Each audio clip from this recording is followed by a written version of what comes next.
자, 이젠 그 3단원의 세 번째 비판적 읽기에 관해서 좀 정리를 하겠습니다. 그래서 비판적 읽기 첫 번째가 비판적 읽기의 개념이 나와 있죠.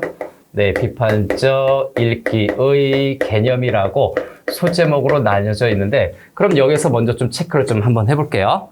비판적 읽기는 글의 내용과 정보, 관점 등이 올바른지 따져가면서 읽는 활동이래요. 그래서 비판적 읽기가 무엇인지, 비판적 읽기라고 하는 것 자체가, 비판적 읽기는 키워드로 좀 정리해보면 내용과 정보, 관점이죠. 내용, 정보, 관점, 요 키워드로 이렇게 세 가지가 주어져 있죠.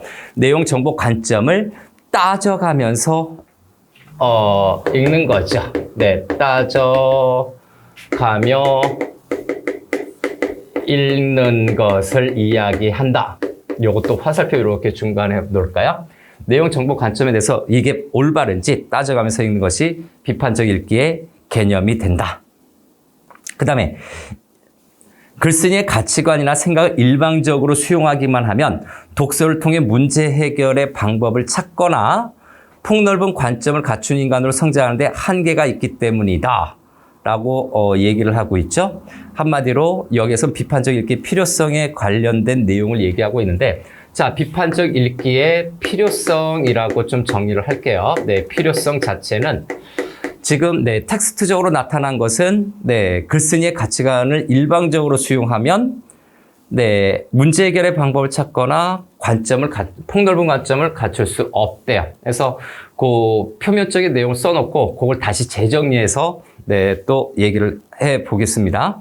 그래서 글쓴이의 생각을 일방적으로 무비판적으로 받아들이게 되면 어떤 결과가 나타난다?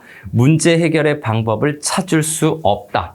그래서 문제 해결에 한계가 있는 거죠. 요거 간단하게 X라고 좀 해볼 거고요. 문제 해결을 할 수가 없고, 다음, 폭넓은 관점을 갖춰서 성장할 수가 없습니다. 폭넓은 관점도 갖출 수가 없다. 이렇게 정리할 수가 있겠죠. 그럼 필요성이라고 했으니까 다시 좀 정리 좀 한번 해봐야 되겠네요. 왜 비판적 읽기가 필요한가? 요거를 다시 정리하면, 비판적 능동적으로 수용하는 거예요. 그래서 비판적으로 수용을 하게 되면, 문제 해결력이 생기게 되는 거죠. 문제 해결력이, 당연히 생성이 되고, 그 다음에 폭넓은 관점을 반대로 체크할까요? 폭넓은 관점을 갖출 수 있다.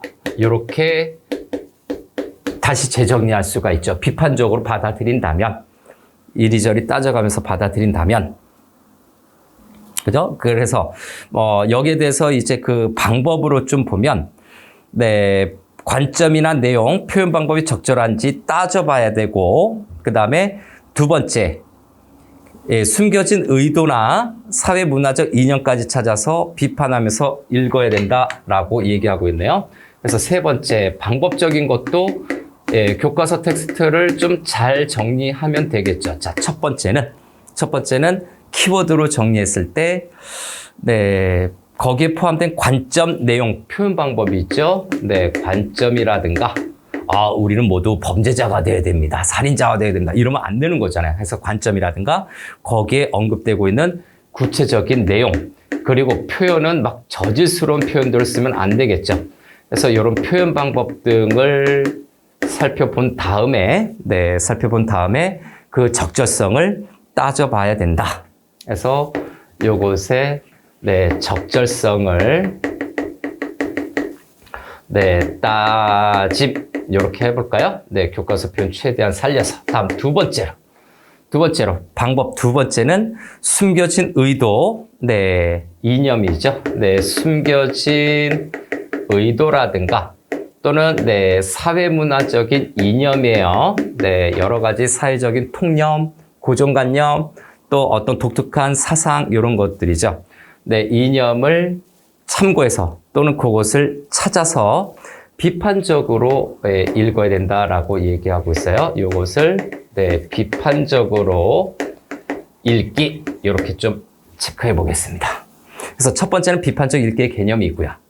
비판적 읽기의 방법, 여기에서 비판적 읽기의 방법론이 여기에서 나오고 있는데 더 구체적인 방법이 있죠. 그래서 읽기의 개념이 아니라 두 번째는 비판적 읽기의 방법, 이제 구체적인 내용을 체크해 보겠습니다. 자, 첫 번째는 소제목이 있어서 좀 좋네요. 내용의 타당성과 관점의 공정성 판단하기인데 좀 나눠볼까요? 그래서 내용의 타당성을 판단해 봐야 된다라고 하는 거죠. 내용의 타당성 판단에서 울라불라 좀 얘기가 있네요. 그래서 내용의 타당성은 글에 나타난 주장이 합리적이고 이를 뒷받침할 근거가 명확한지를 말한다. 그래서 내용의 타당성을 판단한다. 이 자체는 거기에 주장이 합리적이고 주장 합리적. 나중에 사회 진출에도 이런 건 기본적인 이론이니까 알아둬도 됩니다. 그래서 근거가 정확한지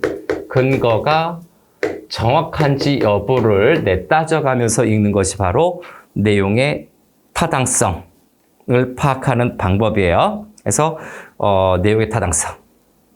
그래서 뒷내용을 좀 보니까 주장의 설득력을 높이기 위해서 여러 가지 근거들을 제시하는데 이 근거가 좀 중요한 내용으로 설명이 되고 있네요. 근거가 중요한데 제시하는데 객관성이 없거나 부정확한 근거를 내세우기도 한다. 해서 주장의 논리적 비약은 없는지 근거가 사실에 부합한지를 따져봐야 된다 해서 여기에서 이제 화살표로 여기다 좀 끌어서 할게요. 이 근거 부분을 체크하는 겁니다. 그래서 논리적 비약이 있는지 논리적 비약을 살펴봐야 되고 또 근거가 사실에 부합하는지 해서 근거가 사실에 부합하는지 여부를 따져가면서 읽어봐야 된다라는 내용이지요. 그래서 키워드로 좀 정리하면 아무래도 좀 기억하기가 좋을 것 같습니다. 그 다음에 두 번째로 소제목이 있긴 하지만 관점의 공정성이죠. 그래서 관점의 공정성 판단 이렇게 할까요? 관점의 공정성을 판단하면서 읽는 것 이렇게 정리할 수 있겠습니다. 관점의 공정성은 글의 내용이 어느 한쪽으로 치우치지 않고 균형적으로 접근하고 있는지를 말한다. 치우치지 않는 거죠. 그래서 요거는 한쪽으로 치우치지 않고 글 읽는 것을 관점의 공정성이라고 얘기를 하고요. 플러스 뭡니까? 균형성을 좀 갖춰야 된다. 상하 좌우의 균형을 좀 갖춰야 되겠죠. 글쓴이는 주장을 내세우는 과정에서 균형 잡힌 시각을 잃고 어느 한쪽으로 기울어진 내용을 서술할 수도 있는데 그런 문제점을 해소하기 위해서 글을 읽을 때 글에 담긴 관점이 여기 관점이 문제가 되네요. 그래서 요거는 색깔을 바꿔서 요 관점에 대해서 좀 체크를 하겠습니다. 요 관점이 그죠? 관점이 객관적인지 해서 균형성이죠. 그래서 화살표 한 번 더 해서 관점의 객관성. 그죠? 관점이 객관성. 그 다음에 균형 잡혀 있는지 해서 균형 잡힌 시각인지 판단을 해야 된다. 균형적인 시각인지 그 여부를 판단하면서 읽어야 된다. 그거죠. 그래서 다시 한번 객관성과 균형적, 여기 균형성 앞에 있는데 좀 중복되죠. 객관성과 균형적인 여부가 나타나 있는지 여부를 판단하면서 읽는 것이 공정성입니다. 관점의 공정성, 요건 동그라미로 할까요? 요거는 내용의 타당성, 공정성. 다음 세 번째. 이제 다음 페이지로 넘어가는 거예요. 그 둘로 나눴어요. 비판적 읽기 방법의 소제목. 표현 방법의 적절성이네요. 여기선 하나씩 있으니까 네, 표현 방법의 네, 적절성을 네, 판단하라라고 하는 거죠. 네, 표현 방법에는 어떤 것이 있을까? 다양한 표현 방법을 쓰는데, 그죠? 네, 과장된 표현이나 왜곡된 표현이 있는지 여부를 좀 체크해야 됩니다. 자, 표현 방법이라고 하는 요 자체는, 일단 표현 방법이라고 하는 요 자체는 자신의 주장이라든가 어떤 전달하고자 하는 내용을 효과적으로 전달하기 위한 목적이죠. 내용을 네, 효과적으로 네, 전달하려는 목적으로 사용하는 것이 바로 표현 방법입니다. 자, 표현 방법이죠. 자, 표현 방법을 이렇게 쓰는데 그러면 어떻게 읽어야 될까? 첫 번째, 네, 이렇게 할까요? 네, 이렇게. 그래서 표현 방법의 적절성을 판단할 때 과장 없어야 돼요. 그래서 네, 이렇게 하는 것보다 화살표로 합시다. 우리 그래서 과장적인 표현이 있으면 안 되고요. 그 다음에 왜곡된 표현도 있으면 안 됩니다. 왜곡된 표현도 당연히 있으면 안 돼요. 너무 부풀리거나 또는 사실과 다르게 표현하는 것이 있는지를 판단하면서 읽는 것. 다음 네 번째. 글쓴이의 의도나 사회문화적 이념 비판하기예요. 그래서 글쓴이의 의도나 또는 네, 사회문화적 이념 비판하면서 읽기인가요? 사회문화적 이념에 대해서 네, 사회문화적 이념을 비판하면서 읽는다라고 하는 거겠죠. 자, 그래서 내용을 보니까 글쓴이의 글의 의도겠죠. 네, 글의 의도는 글쓴이가 속한 시대의 사회문화적 이념에 영향을 받습니다. 그래서 요 이념이라고 하는 것은 사회문화적 영향을 받습니다. 이 말인즉슨 내가 살아가는 이 현실을 벗어나서 어떤 이념을 쓰기가 생각보다 어렵다는 내용이에요. 많은 영향을 준다라는 내용이죠. 그래서 네, 진정한 의도나 네, 사회적 문화 이념을 파악해야 된다는 내용이에요. 다음 두 번째로 네, 정리할 거는 그래서 이념이 이렇게 영향을 받기 때문에 현실적인 영향을 받기 때문에 어떻게 해야 되겠다? 글에 담긴 네, 사회 문화적 이념이 옳은지 또는 자신의 생각과 어떤 것이 다른지 논리적으로 따져보는 거죠. 그래서 요거는 네, 자신의 생각과 네, 다른 점이 무엇인지 네, 좀 따져봐야 되고요. 그 다음에 논리적으로 따져봐야 되고요. 네, 글에 반영된 사회문화적, 이 사회문화적 통념이 잘못될 수도 있잖아요. 우리 유교적인 봉건적인 사상을 요 현대시대에서는 네, 타당한 것으로 판단하지 않고 있습니다. 그래서 글에 반영된 네, 사회문화적인 그죠? 네, 이념이죠. 반영된 이념이 올바른지 네, 판단을 해 봐야 됩니다. 다시 한번 이 이념이 과연 괜찮은지 판단을 해 봐라. 지금 현대 시대의 과거 봉건적인 이념, 낡은 가치관의 극단적이거나 또는 극소적인 어떤 이념들을 강요한다면 또는 그것을 주장한다면 우리가 받아들이기 좀 어렵습니다. 그렇죠? 예, 올바른지 판단을 좀 해봐야 된다. 자, 예시문이 있는데 바로 넘어가서 도산 안창호 선생님의 무정한 사회와 유정한 사회에 대해서 좀 정리를 하겠습니다.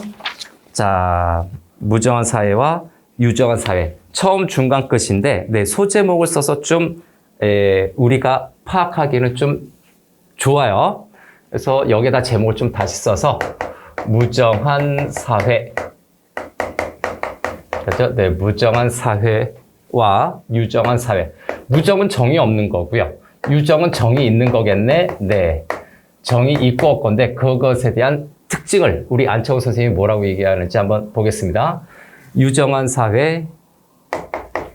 네, 아마 이걸 추구하시겠죠. 그래서 처음 부분으로 또 정리 들어갈게요. 네, 처음 부분. 네, 처음, 중간, 끝이니까 3단 구성이죠. 네. 소제목으로, 네, 정의 돈수의 의미. 그래서 처음 부분은, 네, 정의 돈수의 의미라고, 네, 정의 돈수의 의미라고 해서, 요 부분에서, 보니까 소제목을 사용하고 있네요. 네. 소제목을 사용해서, 네, 내용을 한눈에 알아본다든가, 짐작할 수 있게 한다는 점, 또 이해하기도 쉬울 것 같다라는 느낌인데, 정의돈수라는 제목이 있어서 좀, 네, 쉬울 것 같아요. 그래서 정의라고 하는 것은, 네, 가깝게 지나면서 친해지다라는 정도의 의미예요. 그래서 정의라고 하는 것은, 네, 가까움이죠. 가까움과, 네, 친함이 있는 것. 그 다음에, 네, 돈수라고 하는 부분이죠. 네, 돈수라고 하는 것은, 네, 두텁게 만들다. 가깝고 친하게 지내면서 둘 간의 사이가, 네, 두터워진다. 네, 두텁게 만들다라는 정도의 의미죠. 그래서 가깝고 친하면서 두텁게 만드는 것. 그래서 바로바로 예, 첫 문장부터 핵심 내용, 핵심 키워드 제시하고 있죠. 네, 정의는 친애와 동정의 결합이다. 그래서 정의 네모칸 치고요. 네, 친애와 동정의 결합이다. 친애 플러스 동정이네요. 친애란 부모가 자식을 보고 귀여워서 정으로서 사랑함이요. 네, 부모가 사랑하는 거죠. 네, 부모가 자식을 사랑하는 것. 동정이란 자식이 당하는 고와 낙을 자기가 당하는 것 같이 여김이다. 고와 낙을 자기 것처럼 여기는 거죠. 그래서 여기는 고와 낙을 자기 것처럼 여긴다. 또는 자기 것처럼 느끼는 공감 능력이라고 봐야 되겠죠. 친애와 동정이다. 정의라고 하는 것은. 그래서 정의의 개념을 얘기하고 있네요. 다시 한번 정의의 개념, 의미겠죠. 그래서 네, 이 부분에서는 정의의 그 의미죠. 네, 정의의 의미를 제시하고 있다. 라고 정리할 수가 있고요. 다음에 두 번째. 돈수죠. 돈수가 좀 잘 안 쓰는 말이라서. 자, 돈수도 네모칸 따로 한번 또 들어갈까요? 네, 돈수란 있는 정의를 더 커지게, 더 많아지게, 더 두터워지게 한다. 그러면 다시 말해서 친애하고 동정하는 것을 공부하고 연습하여 그것이 잘 되도록 노력하고자 합니다라고 되어 있기 때문에 자, 요 돈수라고 하는 것은 정의를 어떻게 더 커지게, 정의를 커지게 이렇게 해볼까요? 정의를 커지게 하면서 그 다음에 많아지게, 많아만 체크할게요. 많아지게, 그 다음에 더 두터워지게 해서 두터워지게 하는 것이다. 한마디로 돈수라고 하는 건 이 정의라고 하는 것을 증폭시키는 증폭기의 역할을 하고 있네요. 그래서 돈수는 네, 정의를 이렇게 커지고 많아지고 두터워지게 하는 거죠. 이렇게 화살표하면 되겠네요. 돈수가 정의를 확장시키는 역할을 해준다라고 얘기를 하고 있어요. 친애하고 동정하는 것을 공부하고 연습하다. 그래서 네, 돈수의 의미 처음 부분 했고 중간 부분으로 가겠습니다. 이 둘의 관계만 의미만 잘 알면 되겠네요. 그래서 요거는 정의의 의미 제시, 그 다음에 요 돈수도 역시 돈수의 네, 의미라든가 네, 기능을 역시 제시하고 있는 부분이죠. 자, 중간 부분으로 넘어갑니다. 여기도 연속본으로 정리할게요. 중간 부분 첫 번째.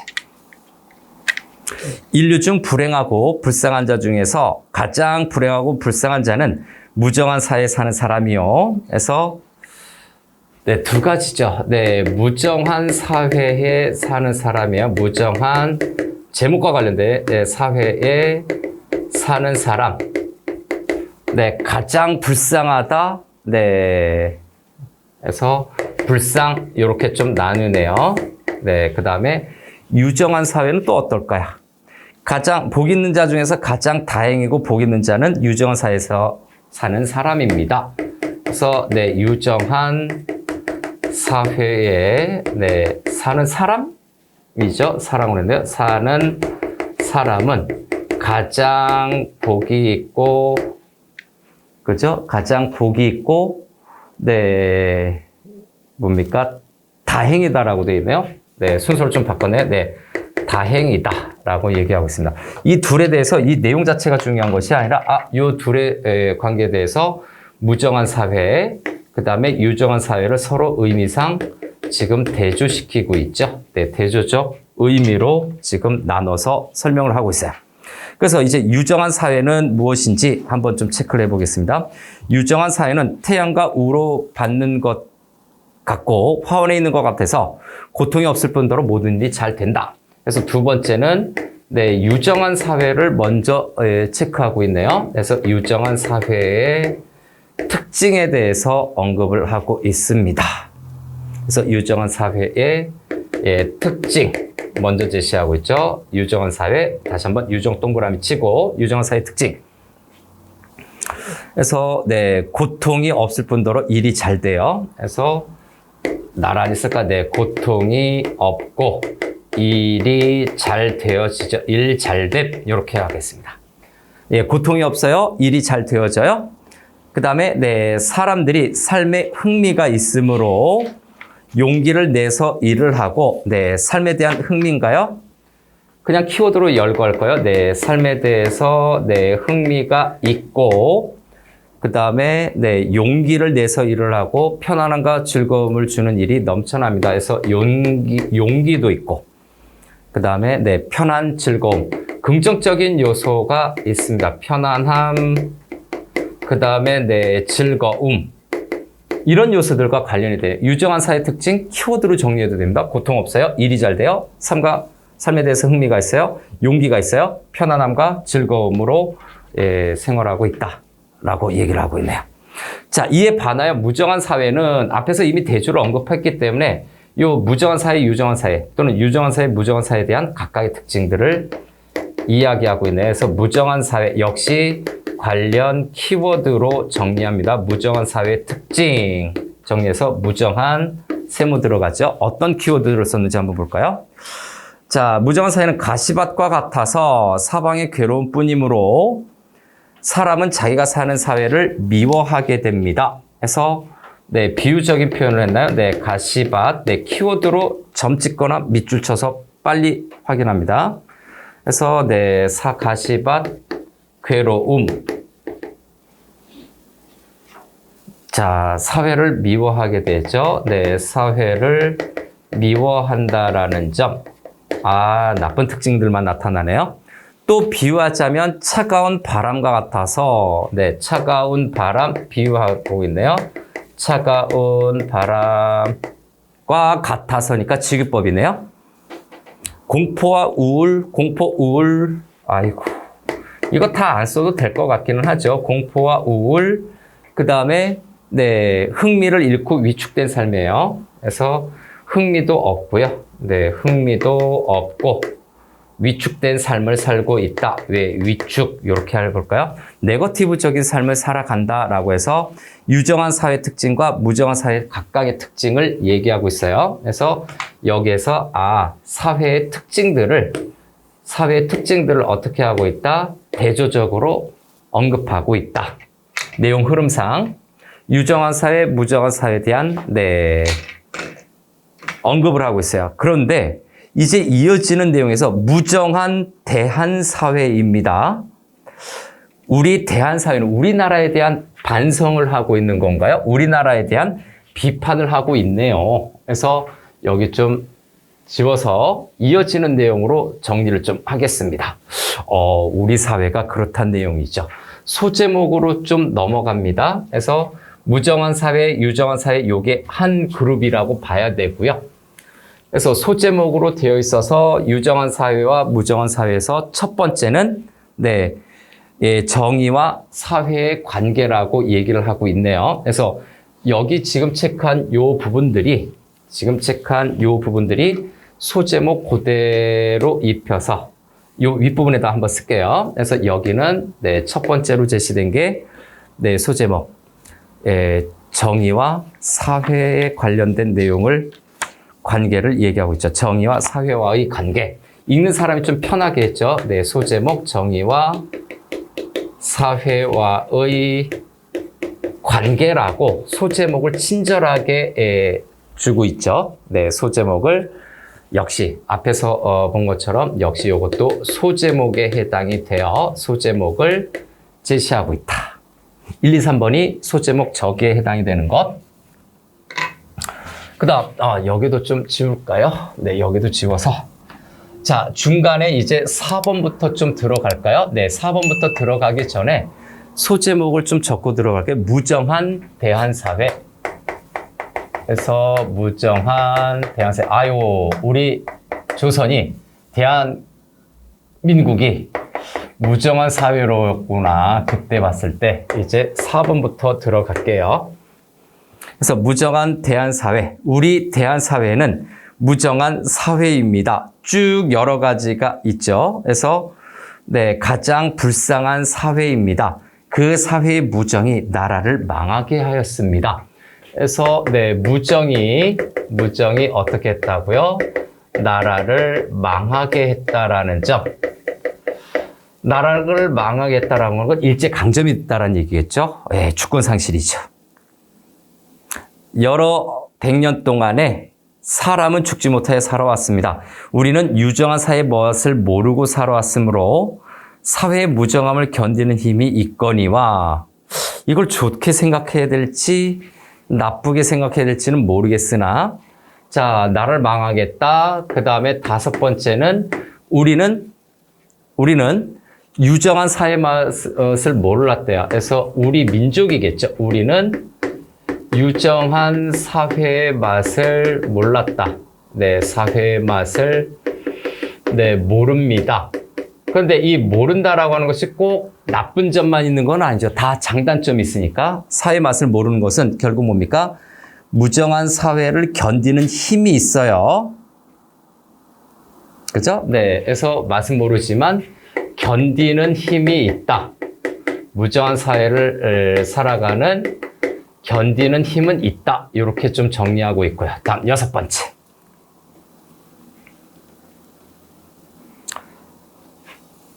민족의 사활 문제를 네, 앞에 두고도 냉정한 우리 민족입니다. 그런가요? 네. 우리가 하는 운동에도 동지 간의 정의가 있었던들 효력이 더욱 많았겠습니다. 효과가 없었나요? 분열이 됐었나요?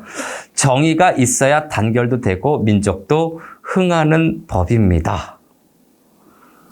그죠? 네. 민족의 사활 문제를 두고서도 냉정하게 됐다. 그래서 그 사활 문제에 대해서도 네, 죽고 사는 문제죠. 네, 사활 문제에 대해서도 네, 냉정하다라고 하는 것 거기다 플러스 여러 가지 그 당시의 사회적인 문제점을 얘기하고 있는 건데 그다음에 동지 간의 정의가 있었던데 효력이 많았겠습니다라고 하는 거는 네, 동지 간의 네, 정의가 없었다, 부족했다, 없었다라고 할까요?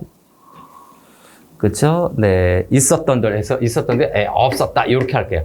정의가 없었어요. 동지들 간에 독립운동가들 사이에 민족 지도자들 사이에 정의가 네, 없거나 부족했기 때문에 그죠? 네, 단결이 잘 안 됐고 민족이 흥하지 못한 거죠. 그래서 무정한 대한사회의 특징을 이렇게 얘기를 하고 있어요. 그 다음에 정의는 본래 천부의 것이지만 유교를 숭상하는 데서 우리 민족이 남을 공경할 줄은 알았으나 남을 사랑하는 것을 잊어버렸습니다. 그래서 남을 사랑하는 것을 잊어버렸습니다 정도를 또 중요 표시를 해야 되겠네요. 그래서 7번째 무정한 대한사회에 관련돼서 7번째 남을 사랑하는 것을 잊었대요. 그래서 그걸 체크하겠습니다. 남을 사랑하는 것을 잊었다. 계속해서 비판적인 내용이거든요. 요거 5번에서 일부 좀 긍정적인 요소가 있으나 나머지는 다 무정한 사회의 단점들, 부정적인 요소들을 계속 언급해주고 있죠. 여러분들의 유년 시절을 회고해 보십시오. 서로 사랑하는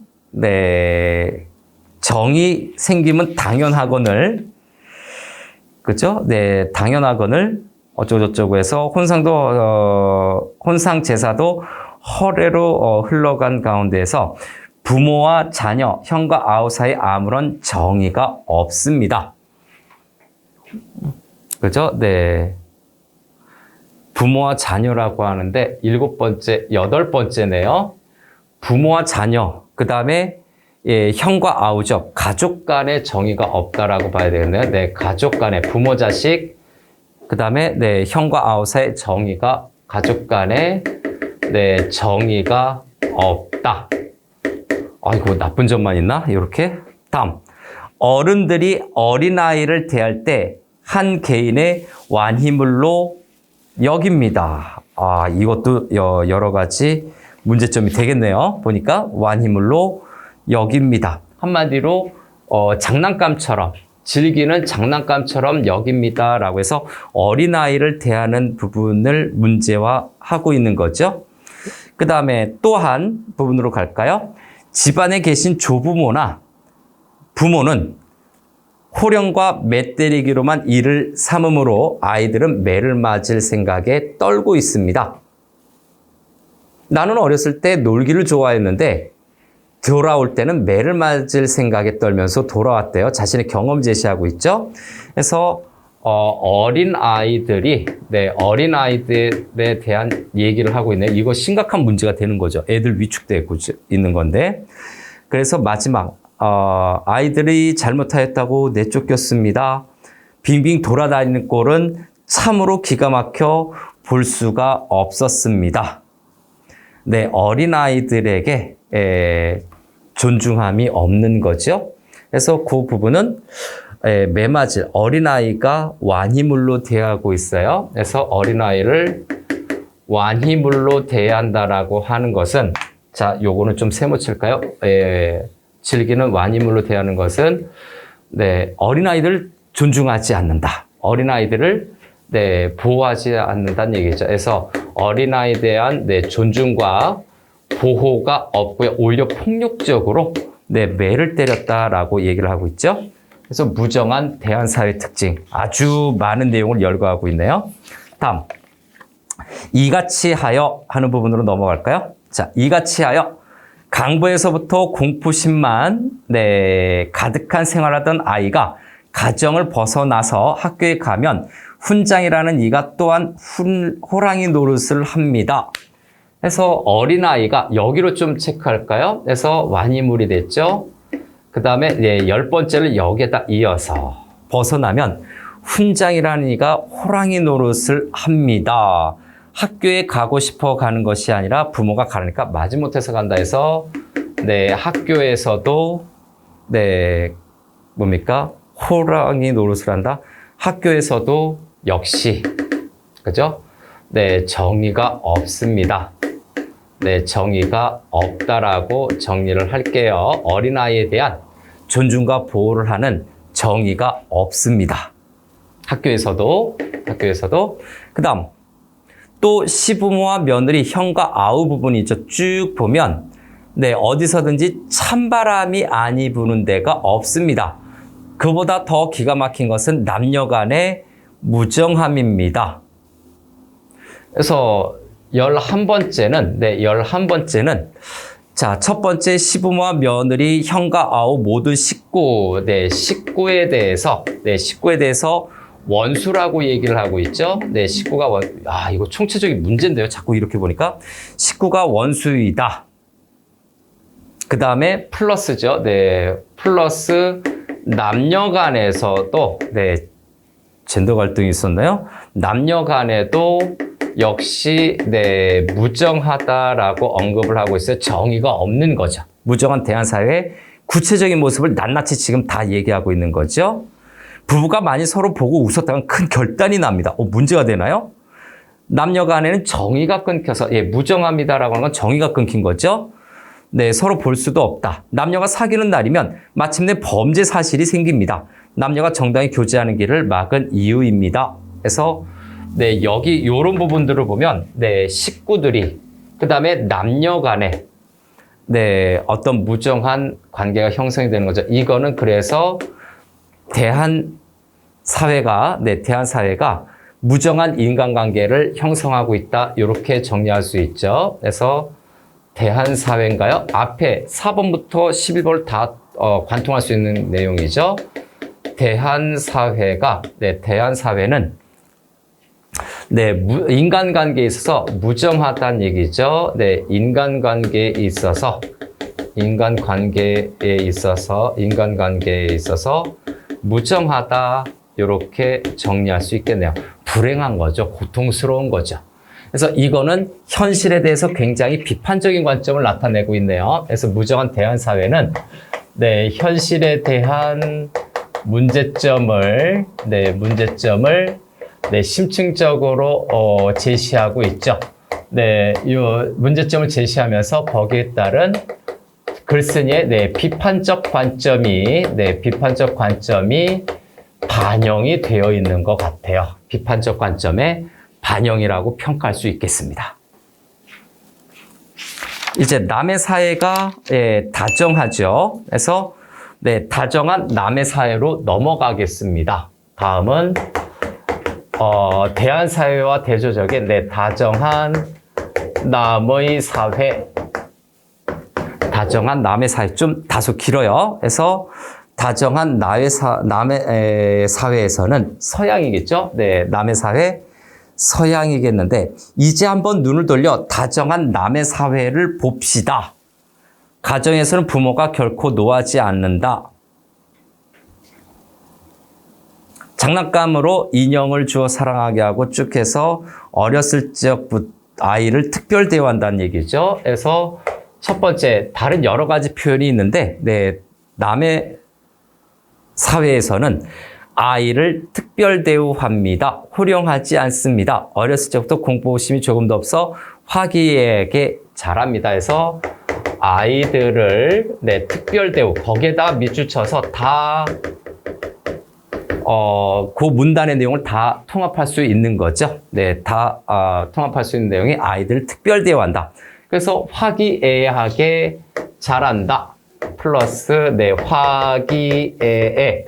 요것이 바로 다정하다. 유정한 사회의 특징이겠죠.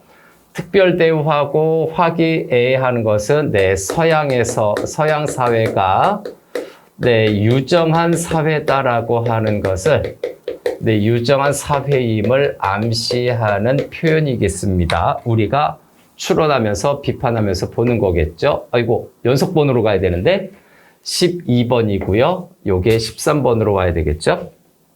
여러 가지 내용입니다. 13번. 긴 글. 보통 한 30번까지 가면 하나의 글이 아무리 길어도 끝나게 될 거예요. 30번 전후로. 다음, 서양의 아이들은 실로 꽃보다도 귀합니다. 수학교에 가면 교사는 다 여자입니다. 여자가 남자보다 정이 더 많은 까닭입니다.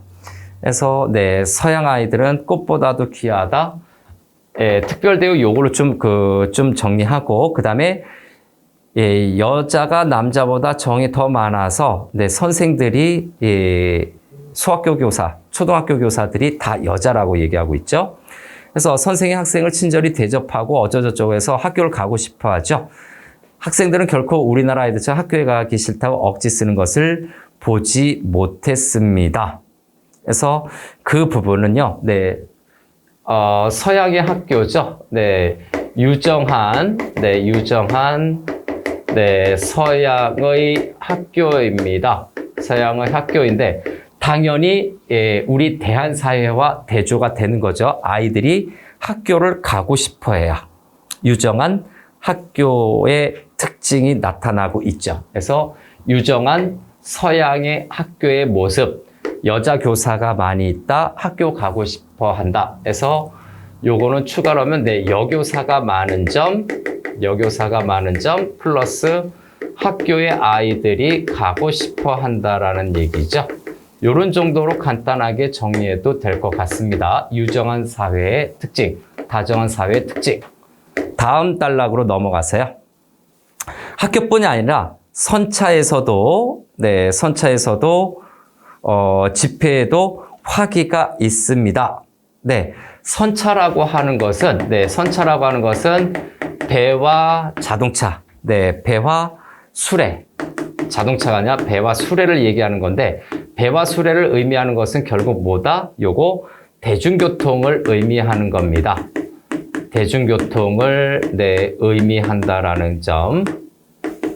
그래서 배와 수레를 이용하는 대중교통에서도, 선차에서도, 그 다음에 집회에서도, 여기 집회인가요? 사람들이 모이는 거겠죠? 집회에도 화기가 있습니다. 그래서 이 두 가지의 화기가 있다. 화기애애함이 있다라고 얘기하고 있죠. 화기가 있습니다. 근심이 있는 이는 결코 남의 앞에 나서지 않습니다. 모여 웃고 먹고 하면서 정의를 화목하게 합니다.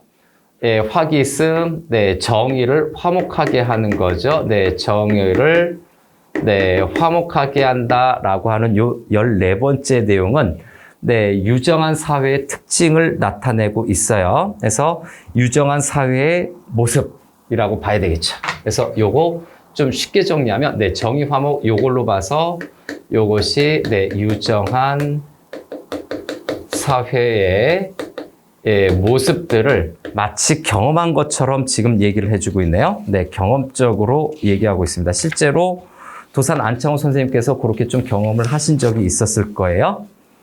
그 다음에 그네들은 정의를 밥과 옷 이상으로 여깁니다 하는 부분으로 갈게요.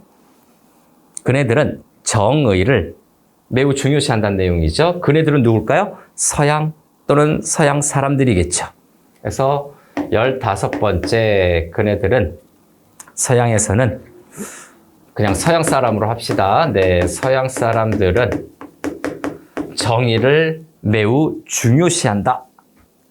그래서 정의의 가치를 매우 중요시하는 거죠.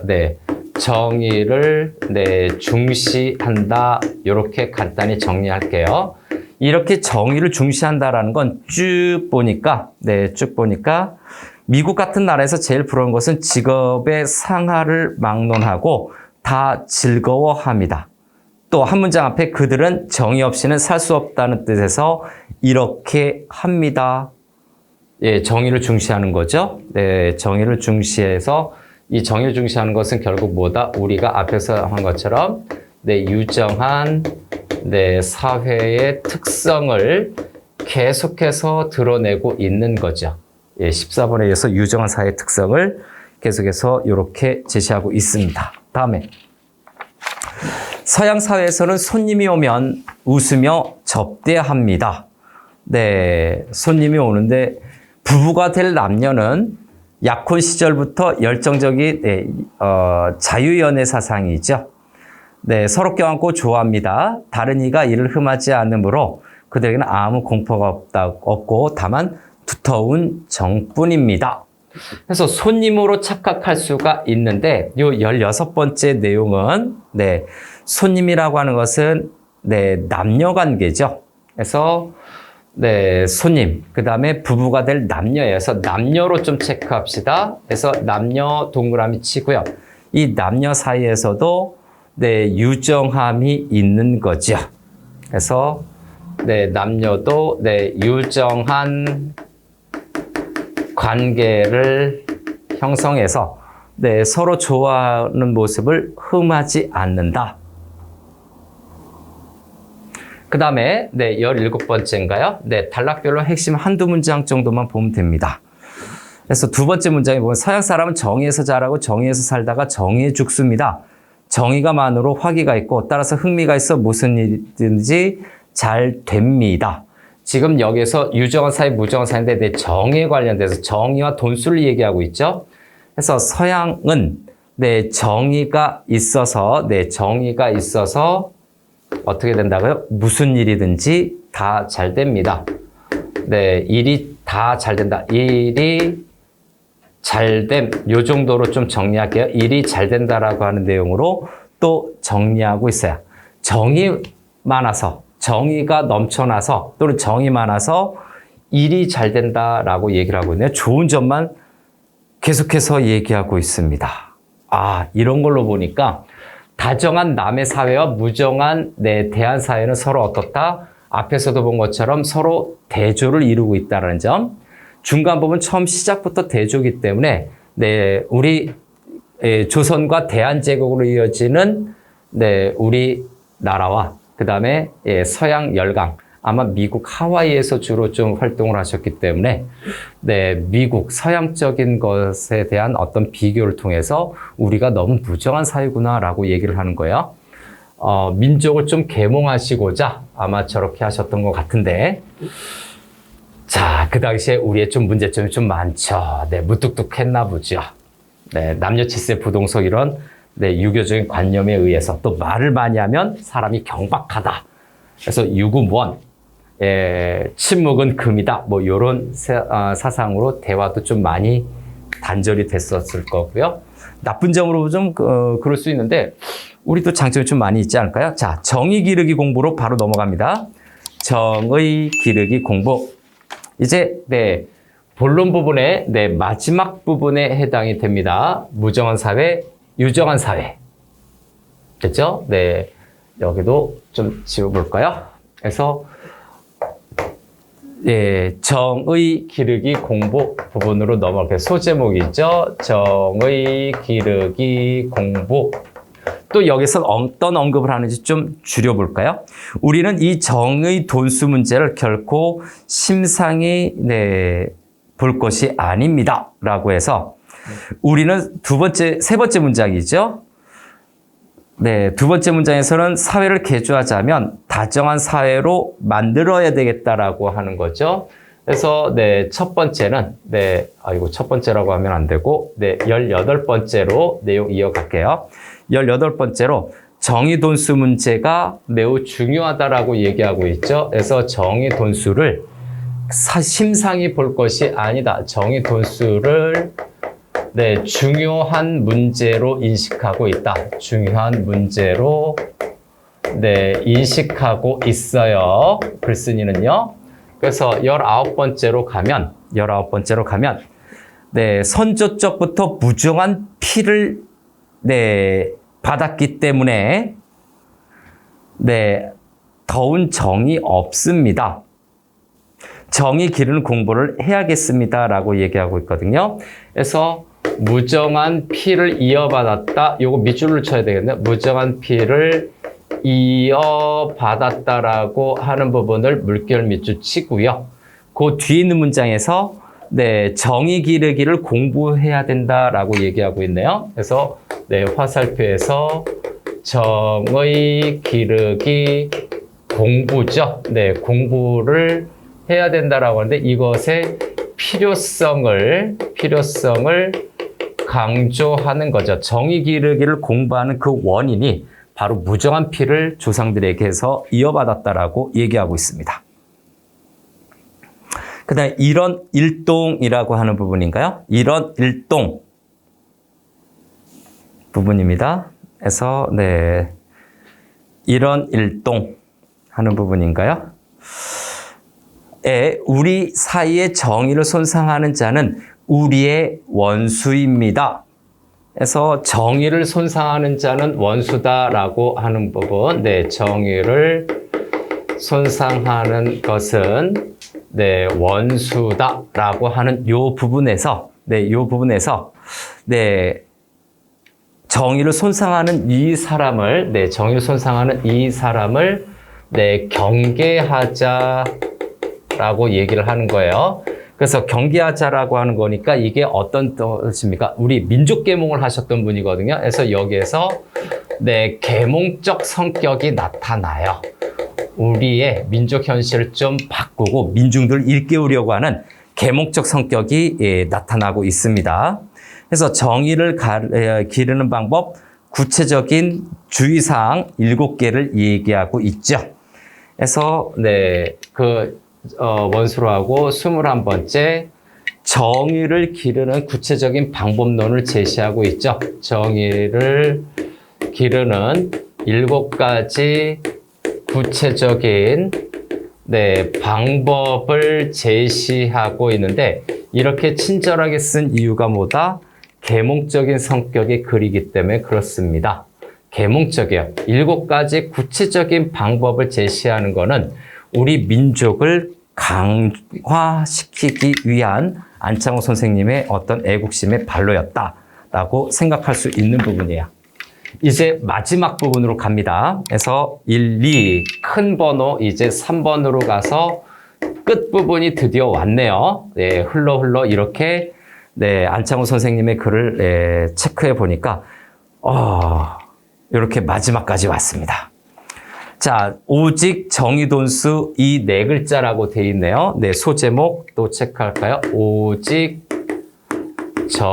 정의돈수 오직 정의돈수 이 네 글자라고 해서 안창호 선생님께서 요거를 좀 강조하시는 거구나 라고 우리가 정리할 수 있어요.